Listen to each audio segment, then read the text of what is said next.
नमस्कार दोस्तों, आप देख रहे हैं सरकारी जॉब भर्ती और मैं हूं हेमेंद्र साहू। यहाँ पर देखने वाले हैं महिला परीक्षक भर्ती का यहाँ 46वां वीडियो है, जिससे बात करेंगे छत्तीसगढ़ी बोली के बारे में। ठीक है, छत्तीसगढ़ी बोली के बारे में जो इतने भी इंपॉर्टेंट प्रश्न बनते हैं, जो आ सकते हैं क्वेश्चन आंसर में, उन सभी प्रश्नों को यहाँ पर देखने वाले हैं।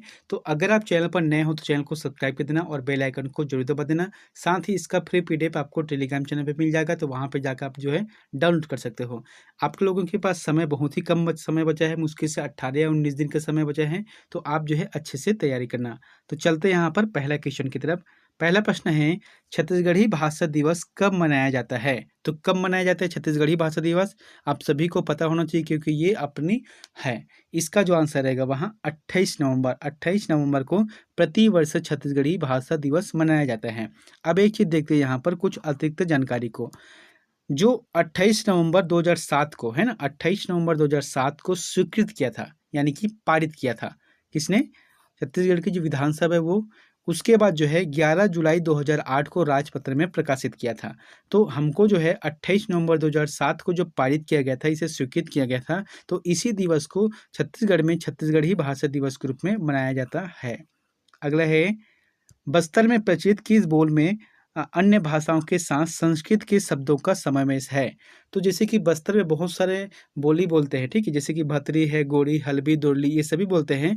तो आपको ये बताना है कि कौन सी ऐसी भाषा है या शब्द है जिसमें संस्कृत भाषा के शब्दों का समावेश देखने को मिलता है। ये रहेगा हल्बी रहेगा, ठीक है, हल्बी भाषा में दिखता है, ये जो है बोली है, ठीक है। अगला है, ओसाहा पानी से क्या तात्पर्य है? आपको बताना है कि ओसाहा पानी, अब ओसाहा पानी किसे कहा जाता है? जैसे कि ठंड के दिनों में क्या होता है, जैसे कि सवेरे सवेरे जाते हैं तो फिर घास में या कोई जगह धान वान लगा जाता है, उसमें क्या रहता है, ओस का बूंद गिर जाते हैं। तो ये क्या है? ओसाहा पानी छत्तीसगढ़ी में, ठीक है। अब ये कितना फायदेमंद है आपको बताने की जरूरत नहीं, ये सभी जानते हो। अगर उसे हम आंखों पे लगाते हैं तो आंख का रोशनी बढ़ता है। अगर हम उसमें घास में पैदल चलते हैं तो उसमें जो चेहरे का जो चमक है वह बढ़ने लगता है। तो ये क्या है? फायदेमंद होता है स्वास्थ्य के लिए। तो इसीलिए जो ओसा पानी का तात्पर्य है दवा युक्त पेय पदार्थ रहता है। अगला है, प्रस्तुत हाना किस अर्थ में बोला जाता है? यहाँ पर जो हाना दिया गया है उसको बताना है। क्या है कि तीन तिखार महाविचार। तीन तिखार महाविचार का मतलब क्या होता है? ये रहेगा अंतिम निर्णय। यानी कि जो जैसे कि हम लोग बोलते हैं चार सियान है ना, तो चार लोग थोड़ी सियान होते हैं, उसके साथ और लोग रहते हैं। तो इसी तरीके से तीन तिखार महाविचार, जहाँ पर तीन लोगों ने मत दे दिया, इसका मतलब वो विचार महान है, यानी कि इसको टाला नहीं जा सकता, ये अंतिम निर्णय होता है। अगला है, प्रस्तुत हाना किस बात का संकेत है? आपको बताना है यहाँ पर जो संकेत दिया है, जैसे कि फूठा करम के फूठा दोना, पेज गंवागे चारों कोना। जैसे कि फूठा जैसे करम है, ठीक है। अब इसमें क्या बोला गया है? दोना। दोना शब्द को हम सभी जानते हैं, ये क्या रहते हैं? पत्तल से बनते हैं दोना, है ना, जैसे कटोरी जैसे। अब इसमें चार कोना रहते हैं। अब इसमें कहने का मतलब है कि जिन लोगों का कर्म ही फूटा है, यानी कि जेकर कर्म अगर फूटा है, ओला अगर ते कुछ भी खीर देथस या फिर कुछ भी खाए बर देथ हव, वो हक गंवा देथे। तो यही इसका आंसर है कि फूठा कर्म के फूठा दोना, पेज गवा के चारों कोना। अब यहाँ पर दिया गया है कि फूठा कर्म के फूठा दोना, यानी कि उसके कर्म में ही खोट है, तो उसको अगर खीर दे रहे या पेज दे रहे तो वो भी वहाँ गिर जा रहा है। इसका जो आंसर रहेगा, अभागे को सहारा ना मिलना। इसका जो आंसर रहेगा बी रहेगा। अगला है, एक हड़िया जेमा दो रंग के पानी, सही उत्तर को चिन्हित करे। जैसे कि एक हड़िया मतलब समझते हो ना, बर्तन वाला जिसमें पानी भरते हैं, ये हड़िया हो गया, ठीक है। अब इसमें क्या बोला गया है कि दो रंग के पानी, यानी कि एक हड़िया में दो रंग के पानी, तो फिर एक जो आंसर आ जाए है अंडा रही, ठीक है। जैसे कि एक सेट का हो जाते सफ़ेद सफ़ेद हो जाते, ठीक है, और बीच में क्या थे पीला वाला। तो यही शब्द बोले गए है कि एक हड़िया में दो रंग के पानी है।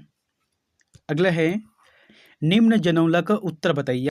यहाँ पर क्या बोला गया है कि बिना पंख के सोना उड़ी चलत आकाश, रूप रंग इनके नहीं मरे न भूख प्यास। यानी कि कुछ ऐसा चीज है जो कि जिसके पंख भी नहीं है और वहाँ आकाश में उड़ रहा है, और इसका रंग भी नहीं है, और इसके जो है भूख और प्यास भी नहीं लगता। इसका मतलब है यहाँ पर जो आप ऑप्शन दिए गए उसमें आत्मा और जीवात्मा, जैसे कि हम लोग बोलते हैं ना छत्तीसगढ़ी में, कोई मर जाते हैं तो इसका जो है जीव निकल गए। तो इस तरीके से जो शब्द बोलते हैं छत्तीसगढ़ी में, इसका मतलब यही है कि जीव मतलब क्या हो गया? आत्मा। तो आत्मा जब जाते हैं ना, उसको भूख लगता है, ना प्यास लगता है, ना उसे कोई देख सकता है। तो यही इसका आंसर रहेगा। अगला है, खरही का अर्थ क्या है? तो क्या है खरही का अर्थ आपको बताना है। ये रहेगा जैसे कि क्या है यहाँ पर ऑप्शन में पैरा, ढेर, कंडा या खाना विशेष। इसका जो जवाब किया जाएगा ढेर रहेगा। अब कैसे? जैसे कि छत्तीसगढ़ी में अगर बताता हूँ तो फिर जैसे कि धान लुए पर जाते, ठीक है, तो ओमे जो हंसिया से अगर लुथे तो ओला का बोलते हैं? करपा। ठीक है, अब जब करपा अगर रस्सी से बांध दी तो ओ बन के भारा बन के। अब वो भारा ला एक जगह अगर इकट्ठा करके अगर ओकर ऊंच जो जैसे कि बनाते बहुत सारा बनाता हवे, ठीक है, तो ओला का बोलते खरही बोलते, यानी कि ढेर। बहुत सारे जो भारा हवे ओकर जो ढेर लगत बोलते खरही बोलते। अगला है खास का विलोम शब्द क्या होगा? तो खास का विलोम शब्द ये रहेगा आम रहेगा। खास मतलब क्या क्या होते हैं? विशेष व्यक्ति। आम मतलब सामान्य आदमी। अगला है निम्नांकित में से कौन सा शब्द वर्तनी की दृष्टि से शुद्ध है? आपको बताना है कि वर्तनी की दृष्टि से शुद्ध कौन सा है। ये रहेगा, इसका जो आंसर रहेगा सी नंबर सही रहेगा। ठीक है, मतलब क्या होता है? जिजीविषा रहेगा। ठीक है, जिजीविषा अर्थात क्या होता है? जीने की चाह। अगला है निम्न में से कौन सा शब्द पुल्लिंग है? आपको बताना है कि निम्न में से कौन सा शब्द पुल्लिंग है। इसका जैसे कि ऑप्शन क्या है? भात, रात, घात, लाख। ये रहेगा भात। भात जो शब्द है वहाँ पुल्लिंग है और बाकी जो शब्द है वहाँ स्त्रीलिंग का है। अगला है निम्न में से कौन सा वाक्य शुद्ध है? तो कौन सा वाक्य शुद्ध आपको बताना है। यहाँ पर राम सीता को चिट्ठी लिखा है, राम सीता को चिट्ठी लिखी है, राम ने सीता को चिट्ठी लिखा है या राम सीता को चिट्ठी लिखे हैं। सही जवाब आ जाएगा राम सीता को चिट्ठी लिखी है। इसका जो आंसर आ जाएगा सेकंड नंबर। अगला है छत्तीसगढ़ी के देशज शब्द। यहाँ पर क्या है? कोहा का हिंदी शब्द है। जैसे कि छत्तीसगढ़ी में जो शब्द है कोहा, अब कोहा कौन सा शब्द है? यहाँ देशज शब्द है, यानी कि अपना लोकल शब्द है। अब यहाँ पर बता दें कोहा का हिंदी अनुवाद क्या है? पत्थर है। ठीक है, जैसे कि छोटे बच्चे क्या करते हैं? कोहा से फेंक कर मारते हैं ना, तो ये क्या है? छत्तीसगढ़ी शब्द में है, लेकिन कोहा हिंदी का पत्थर शब्द है। अगले है दाई ददा में कौन सा समास है? तो दाई ददा में कौन सा समास है? दोस्तों ऐसे जो प्रश्न है ना आपको सीजीपीएससी के अंतर्गत और व्यापम के अंतर्गत जितने भी एग्जाम है उसमें देखने को मिलता है। 2 से 3 नंबर का हमेशा प्रश्न पूछे जाते हैं।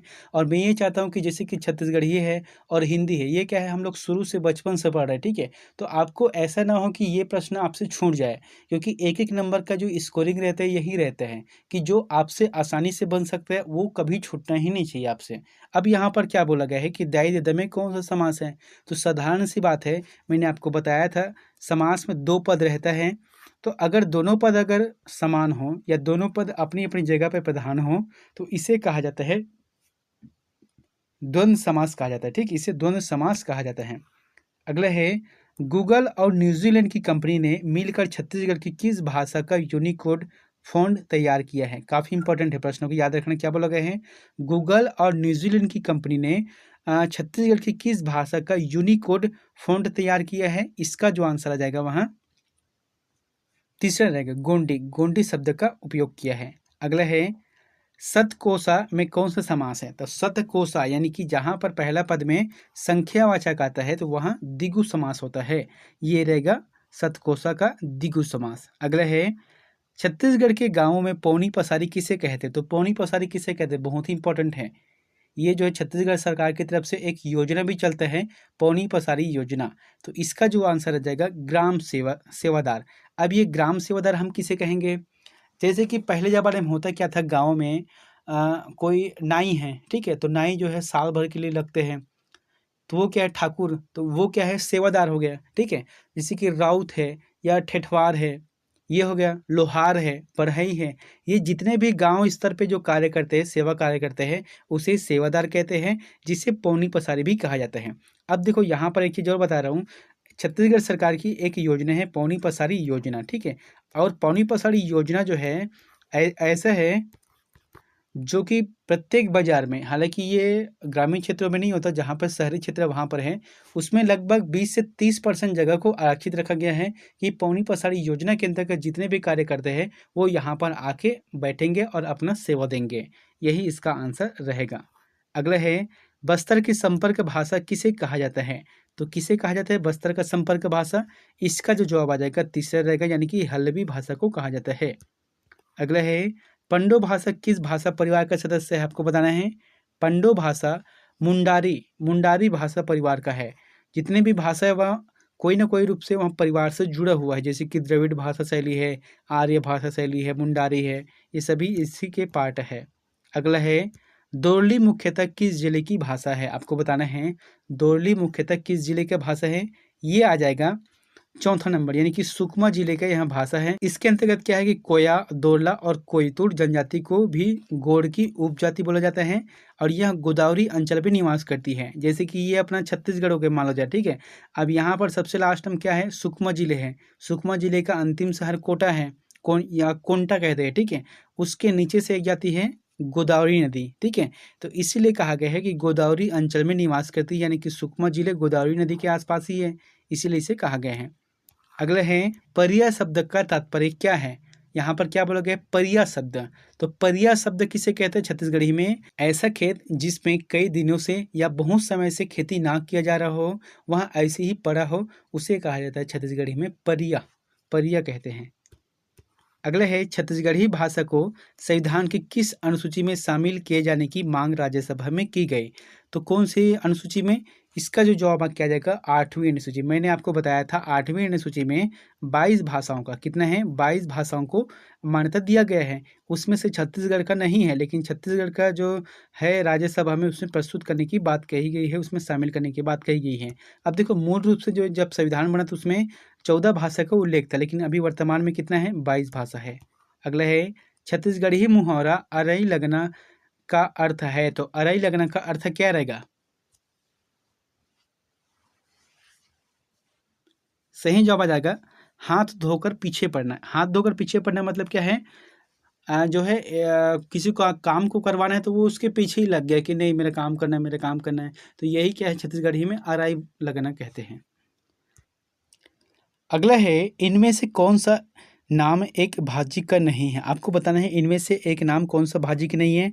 जैसे कि करमत्ता है, लाल है, रमकलिया है, हमारे है, और सभी को पता है आप लोगों को रमकलिया, यानी कि भिंडी जो है भाजी का एक नाम नहीं है। आपको एक महत्वपूर्ण जानकारी बता देता हूँ, छत्तीसगढ़ में जो है 80 प्रकार के भाजी है जिसे खाया जाता है, और ज़्यादातर जो है सामान्य जो कि सभी लोग खाते हैं उसकी संख्या कितनी है, 36 है। जैसे कि करमत्ता है, लाल है, चेंज भाजी, चरोटा भाजी है, उड़द भाजी है, बरबट्टी भाजी है, सभी खाते हैं। लेकिन कई ऐसे भाजी है जो कि क्षेत्रीय है, बहुत कम लोग खाते हैं, कम कम मतलब एरिया में खाते हैं। तो सब मिलाकर जो है 80 भाजी है। और ये जो है एक बुक भी छपा है छत्तीसगढ़ का कि इसमें छत्तीसगढ़ के कितने भाजी है, 80 प्रकार के भाजी है, ऐसा छपा है उसमें। अगला है अम्मट शब्द का भाववाचक संज्ञा क्या है। आपको बताना है जो अम्मट शब्द है इसका भाववाचक संज्ञा कौन सा रहेगा, ये रहेगा अम्मटपन। अम्मटपन जो है एक भाववाचक संज्ञा है। अगला है वह पुत्र जो कोख से अंतिम बार पैदा हुआ हो उसे क्या कहते हैं। बहुत ही अच्छा प्रश्न है। क्या बोला गया, ये सीजीपीएससी में पूछा गया था कि जो पुत्र अंतिम में पैदा हुआ हो यानी कि कोख से, उसे क्या कहते हैं। इसे कहा जाता है कोख पोंछना कहते हैं, ठीक है। कोख पोंछना क्यों, क्योंकि जैसे कि एक संतान हुए, दो संतान हुए, उसके बाद तीसरे जो संतान है वह अंतिम हो गया मान लो जाए, है ना, तो उसे क्या कहा जाता है, कोख पोंछना। अगला है बैगानी बोली कहाँ बोलते हैं। तो बैगानी बोली जो कि कवर्धा जिले में बोलते हैं। क्यों बोलते हैं, क्योंकि बैगानी जो है वहाँ बैगा जनजाति के लोग बोलते हैं, और ये मैकल पर्वत श्रेणी यानी कि जो कवर्धा के आसपास के एरिया हैं यहाँ पर निवास करते हैं, इसलिए बैगानी बोली जो कि कवर्धा जिले में बोला जाता है। अगला है सरकार शब्द में कौन सा उपसर्ग है। तो उपसर्ग हमेशा पीछे आगे लगता है और प्रत्यय हमेशा पीछे लगते हैं। तो सर मतलब क्या है, ये जो बी वाला ऑप्शन है बिल्कुल सही है कि जो सरकार का जो उपसर्ग अगर देखा जाए तो फिर बी सही रहेगा। अगला है हपटे बन के पत्थरा फोरे घर के सिल का अर्थ है। तो हपटे बन के पत्थरा और फोरे घर के सिल मतलब क्या है कि आप जो है कहीं जा रहे हो, वहाँ से पत्थर से आपका अगर गिर गए, चोट लग गए, और आके अगर आप घर में अपना ताव दिखाते हो, रोज़ दिखाते हो, तो इसीलिए कहा गया है किसी का घूंसा किसी पर उतारना। इसका आंसर सही रहेगा, बी आंसर सही है। अगला है अरकट्टा का अर्थ है। तो अरकट्टा का अर्थ क्या है रहेगा, इसका आंसर रहेगा छोटा रास्ता, है ना। जैसे कि खेतों में जाते हैं तो वो क्या है, छोटा रास्ता है, उसी को कहा जाता है अरकट्टा कहते हैं। अगला प्रश्न दोस्तों, यहाँ पर आप लोग होमवर्क है तो इसका आंसर जरूर बताना। प्रश्न क्या बोलोगे कि निम्न में से कौन सा शब्द क्रिया है। तो कौन सा शब्द क्रिया है आपको बताना है। जैसे कि थोरकिन, स्नान, आगम जानी या ओसाना, इन चारों में से जो भी ऑप्शन सही लगता है कि शब्द जो कि क्रिया है, आपको बताना है कि कमेंट में कौन सा सही है। तो मिलते हैं नेक्स्ट वीडियो में एक नई जानकारी के साथ। Thank you.